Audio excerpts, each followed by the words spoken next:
Karena menikah lebih dari satu itu membutuhkan kesabaran lebih. Laki-laki itu kalau berpikir duniawi, dia akan berpikir berzina daripada menikah lagi. Dia punya uang 100 juta, dia bisa berzina dengan 100 wanita tanpa ada beban kecuali dosa. Maksudnya beban sama mertua, beban sama ipar, nggak ada. Berzina dia. Tapi itu hal yang dimurkain Allah Azza wa Jalla. Hari ini berzina, besok berzina. Sebagian laki-laki demi mempertahankan rumah tangganya, dia berzina. Anda pernah dengar seorang wanita, "Duh, jangan sampai suami anak kawin lagi. Kalau dia lagi berhasrat, udahlah biar berzina." Na'udzubillah. Maka ingat, nggak ada alasan. Menikah lagi beban. Ribut sama mertua, ribut sama ipar-ipar, belum ribut sama anak. Artinya memang menikah lagi itu penuh dengan perjuangan. Sebagian wanita mengatakan, "Aduh laki cuma mikirkan nafsunya, syahwatnya." Tidak. Dia kalau hanya memikirkan syahwatnya, dia berzina. Selesai. 1 juta berzina selesai, masih tinggal 99 juta. Tapi ketika dia menikah lagi, dia harus berpikir, harus sewa rumah, harus beli rumah, nanti harus ngurus anak-anaknya, nyokolahkan anak-anaknya. Ada beban yang dia tanggung, dan itulah ibadah kepada Allah Azza wa Jalla. Kenapa sih gambaran nikmat surga itu selalu buat laki-laki? Secara eksplisit menyebutkan wanita, keperawanan, kecantikan, dan lain sebagainya. Misalnya dalam surah An-Naba ayat 31-33, Al-Waqiah ayat 35-37, Ar-Rahman ayat 55-58, kemudian ada juga di ayat 70 dan 72.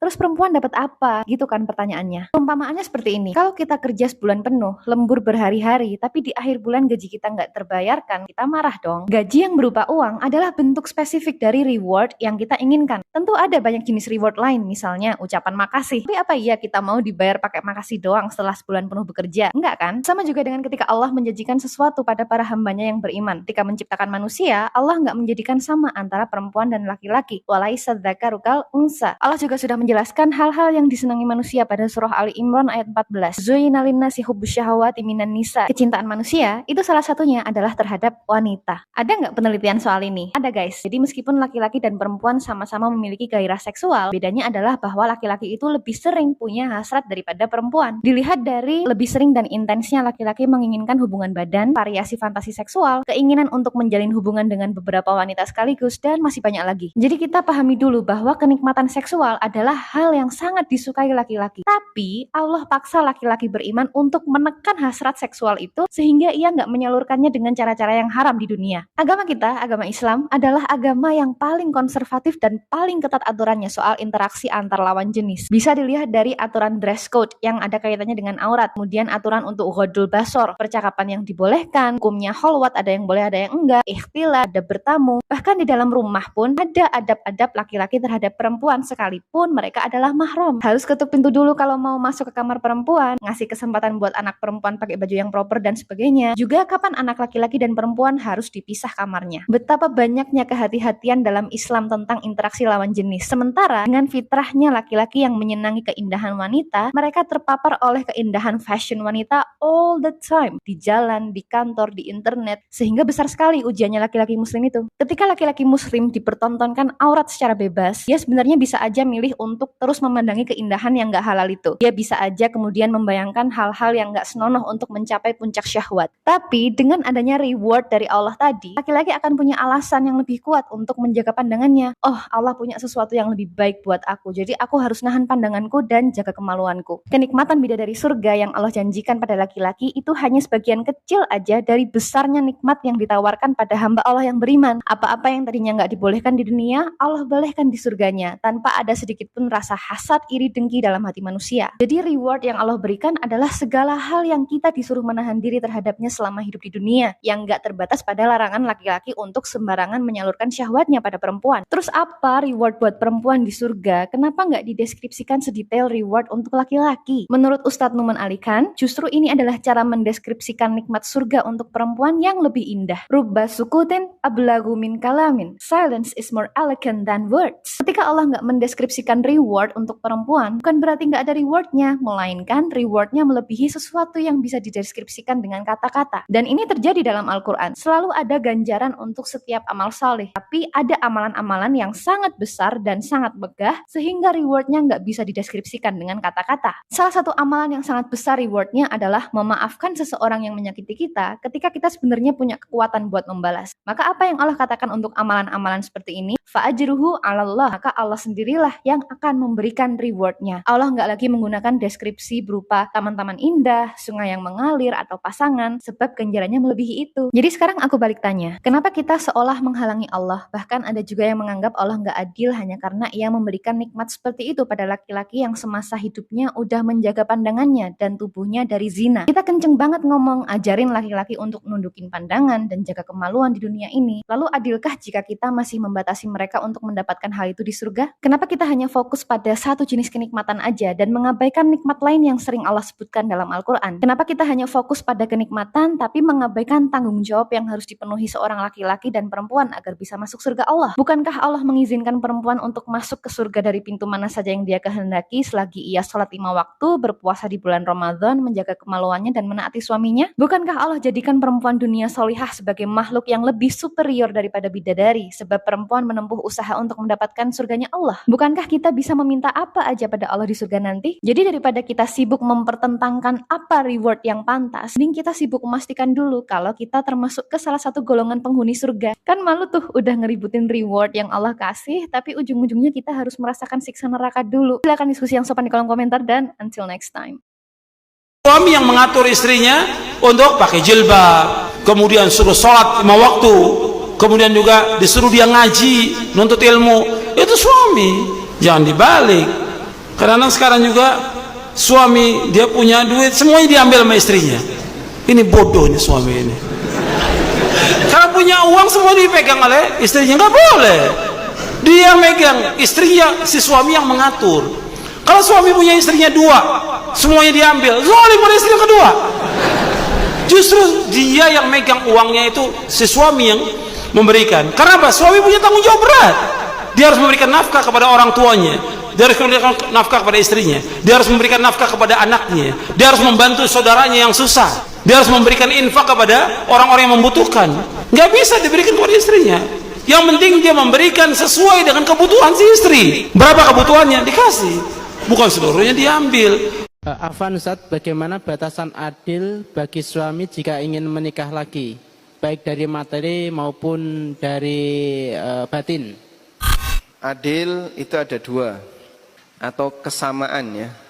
Yang pertama kesamaan fisik, ini wajib.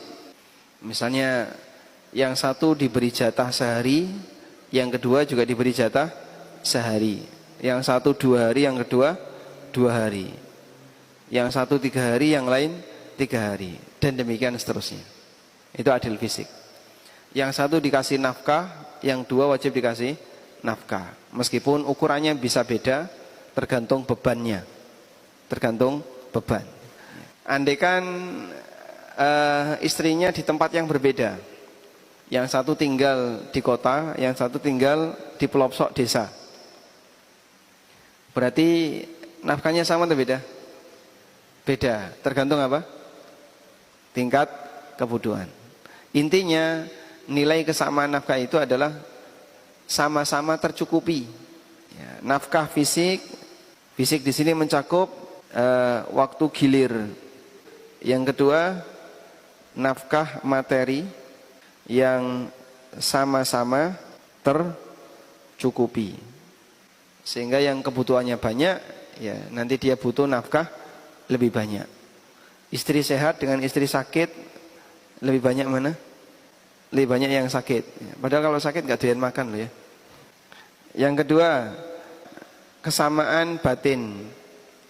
Yang dimaksud kesamaan batin adalah rasa cinta. Ini boleh beda. Karena mustahil ini bisa sama. Allah Subhanahu wa taala berfirman dalam Al-Qur'an di surat An-Nisa ayat 129, "Walan tastati'u an ta'dilu bainan nisa'i walau harastum." Fala tamilu kullal maili fatadaruha kal mu'allaqah. Kamu tidak akan mampu untuk adil di antara para istrimu walau harastum, meskipun kalian berusaha untuk mengupayakannya. Tapi kalaupun seperti ini terjadi, Allah memberikan peringatan, fala tamilu kullal maili, jangan condong kepada salah satu istri, fatadaruha kal mu'allaqah, lalu meninggalkan istri yang lain terkatung-katung. Poligami tapi di istri yang pertama terus, akhirnya istri yang kedua terkatung-katung. Nah seperti ini nggak boleh. Dia punya hak yang sama sebagaimana istri yang pertama dalam sisi fisik, walaupun batinmu bisa jadi beda. Saya lebih cinta yang ini, saya lebih cinta yang ini, terserah. Karena yang namanya rasa cinta kan faktornya banyak ya. Ada lelaki yang mencintai istrinya karena faktor masakannya enak, ada yang karena faktor pejetannya enak, dan seterusnya. Maka beda-beda antara satu dengan yang lain.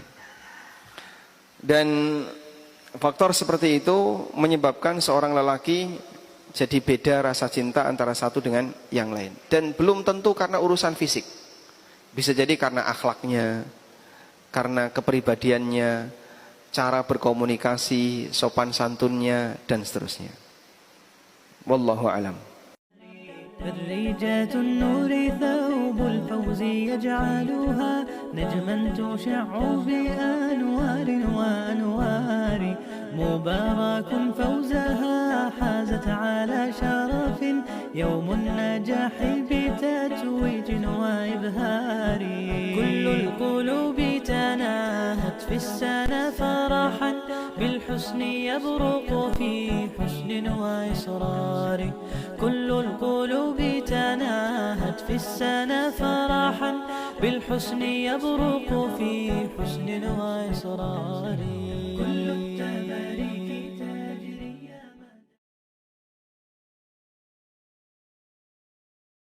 Sejak aku belajar Islam dan sejak aku Islam, aku benar-benar berubah pandanganku tentang ujian hidup.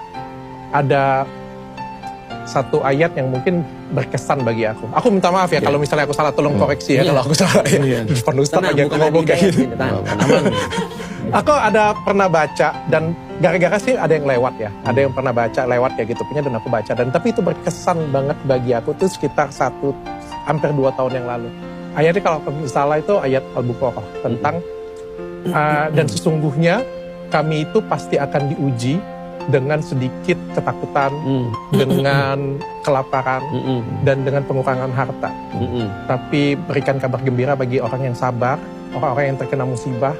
Mereka berkata, inna lillahi wa inna ilaihi raji'un, bahwa sesungguhnya kami adalah milik Allah dan kepadanya lah kita akan kembali. Orang-orang tersebut tuh akan diberikan rahmat yang sempurna dan akan diberikan petunjuk yang luar biasa. Itu tuh menurut aku se-value dengan apa yang ku yakinin, bahwa semua masalah yang datang itu untuk buat kita itu jadi lebih baik.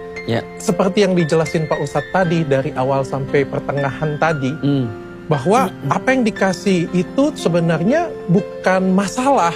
Kalau kita nganggap itu masalah, itu jadi masalah. Bahwa ini sebenarnya adalah berkat rahmat yang dikasih oleh Tuhan untuk kita. Bukan ujian, tapi ini adalah berkat. Jadi ini sebenarnya bukan ujian hidup, tapi berkat hidup yang dikasih untuk kita. Untuk kita jadi lebih tinggi lagi, jadi lebih baik lagi, jadi lebih sempurna lagi. Apapun itu masalahnya, entah itu musibah, entah itu fitnah, ataupun apapun. Itu yang membedakan aku dengan aku yang dulu dan aku yang sekarang. Beda banget. Sederhananya, saya sering sampaikan, seorang laki-laki yang di dalam hatinya betul-betul ada mawaddah itu rasa cinta yang mendalam terhadap istrinya, maka dia tidak akan menikah lagi selama tidak ada alasan yang cukup kuat untuk itu. Ya, bisa ibu senang kalau mendengarkan kalimat seperti itu, tapi masih ada lanjutannya apa itu. Dan seorang istri yang di dalam hatinya ada rahmah itu rasa sayang yang mendalam terhadap suami, maka dia tidak akan pernah melarang suaminya yang ingin menikah lagi selama ada alasan yang syar'i untuk itu. Jadi mestinya istrinya yang mendorong, istri yang mendorong suaminya yang tidak mau, tidak mau menolak maksudnya, Bapak Ibu sekalian. Itu prinsip tentang poligami.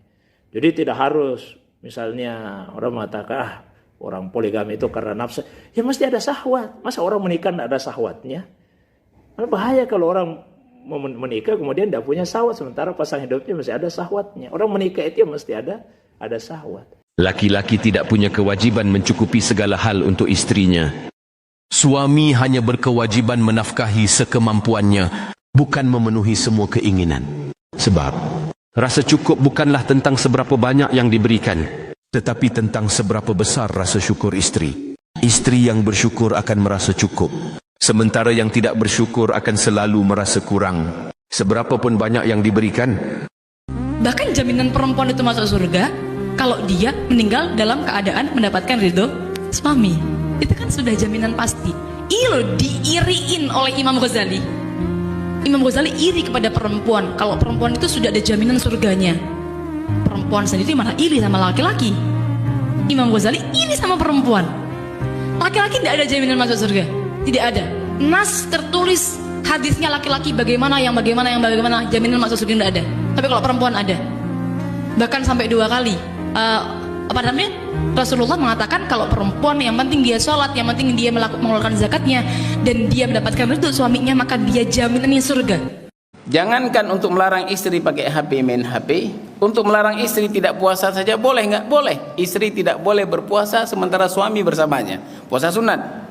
Ya puasa sunnah, mau puasa Senin Kemis, puasa Bid atau puasa yang lainnya, selama suami bersamanya, suami nggak izinkan untuk dia berpuasa, nggak boleh istri berpuasa. Apalagi hanya sekedar HP. Dan apalagi HP itu ada kemaksiatan di dalamnya, akan mendatangkan berbagai macam kerusakan di dalam rumah tangganya. Ambil HP, simpan. Dan istri harus taat kepada suami dalam bab ini. Man kariha ta'addud zawjat وزعم أن عدم التعدد أفضل فهو كافر مرتد عن الإسلام. لأنه نعوذ بالله منكر لحكم الله وكاره لما شرع الله.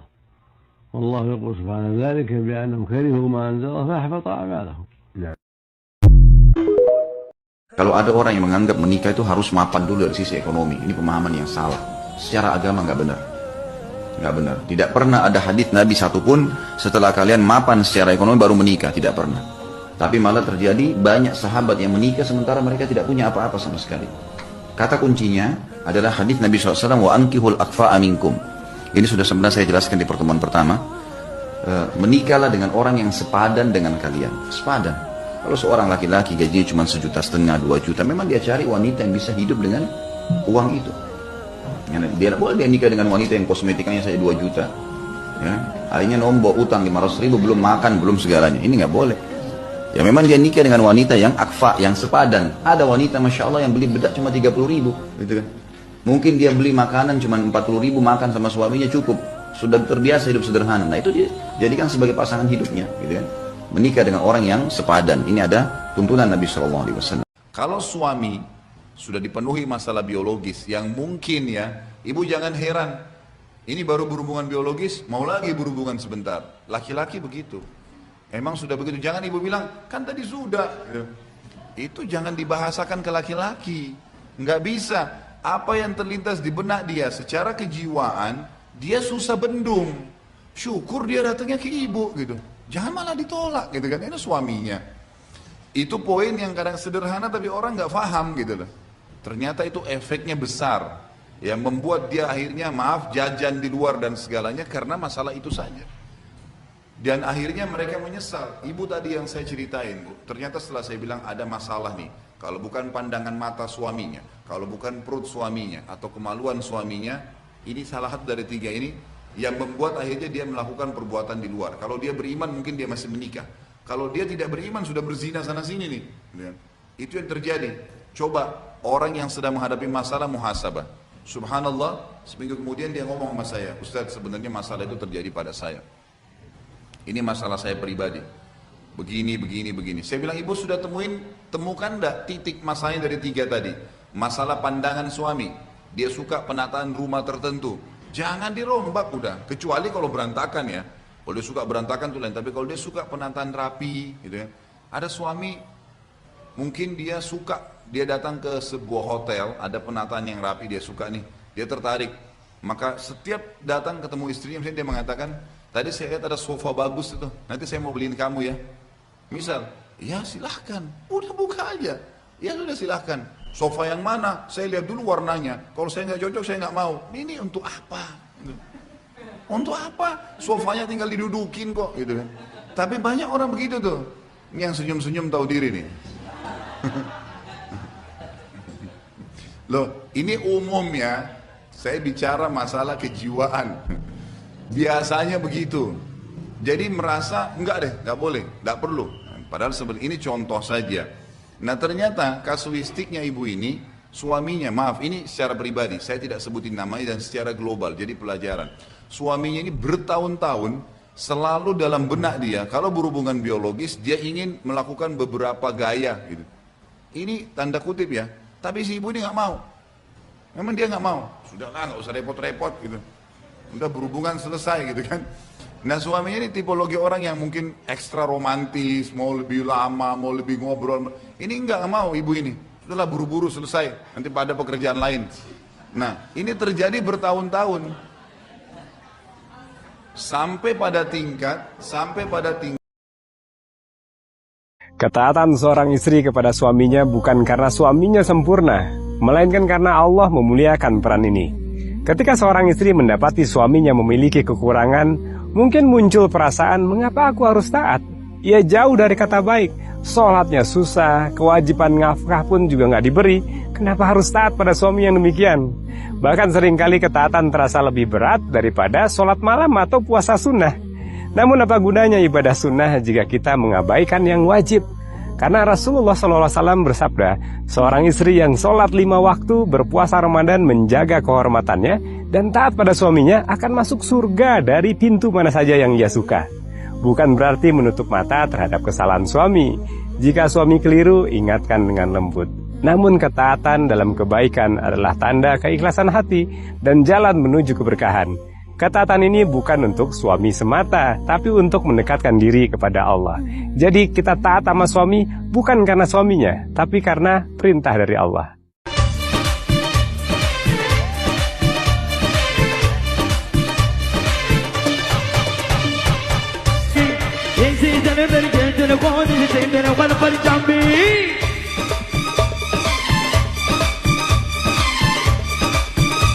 Sebetulnya istri yang ke-1, yang kedua, atau yang ketiga itu sebetulnya tidak harus cemburu juga.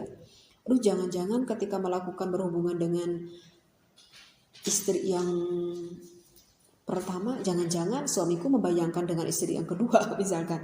Enggak seperti itu. Karena biasanya seorang laki-laki itu kalau udah mau melakukan suatu pekerjaan itu biasanya fokus.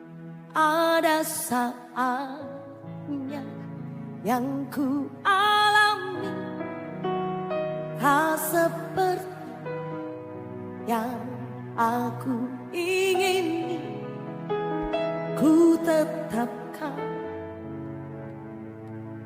hati untuk percaya. Hanya cinta yang ku punya, bila ada yang kau pinta,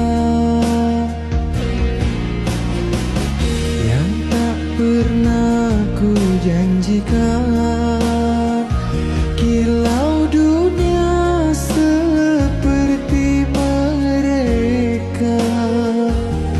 Karena aku hanya siang yang tak punya bintang-bintang. Istri yang suka debat sama suami. Jangan dikira menang debat sama suami bagi istri itu satu prestasi, salah. Kamu justru kadang dalam kondisi bahaya. Walaupun suamimu di depan kamu senyum, hatinya nggak ada. Malam itu kamu ditakdir mati, nggak akan masuk surga. Mau ibadah sholatmu segunung, nggak akan masuk surga. Istri kehebatannya bukan ketika menang-menangan debat atau ketika merasa superior pada suaminya, enggak. Ketika kamu nunduk, bahasa Inggrisnya delosor, kamu delosor bersama sama suamimu. Di situ nih kata Syed Muhammad lagi, di situ kamu bisa justru ketika itu keinginanmu bakal diterima suamimu. Tapi kalau kamu nantang, mihrabnya suami sebagai imam kamu saingi, ya kamu nggak akan dapat apa-apa. Ya, jadi perang dan dunia akhirat kamu akan kalah.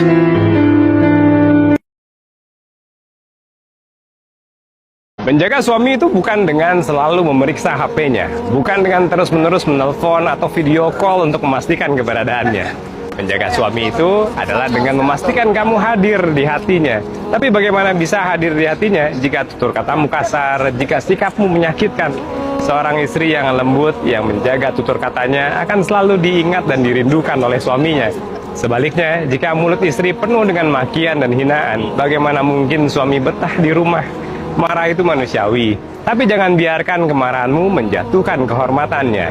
Istri yang lembut meskipun dalam keadaan marah, dia akan tetap hormat meskipun suaminya salah, akan selalu ada di hati suaminya. Karena kelembutanmu adalah cerminan keindahan akhlakmu, dan itulah yang menguatkan cinta seorang suami. Ma yaf'alun nasu minal istima' indal mayyit wa sun'it ta'am minal bid'il munkara allati yusabu ala man'iha. Apa yang dikerjakan oleh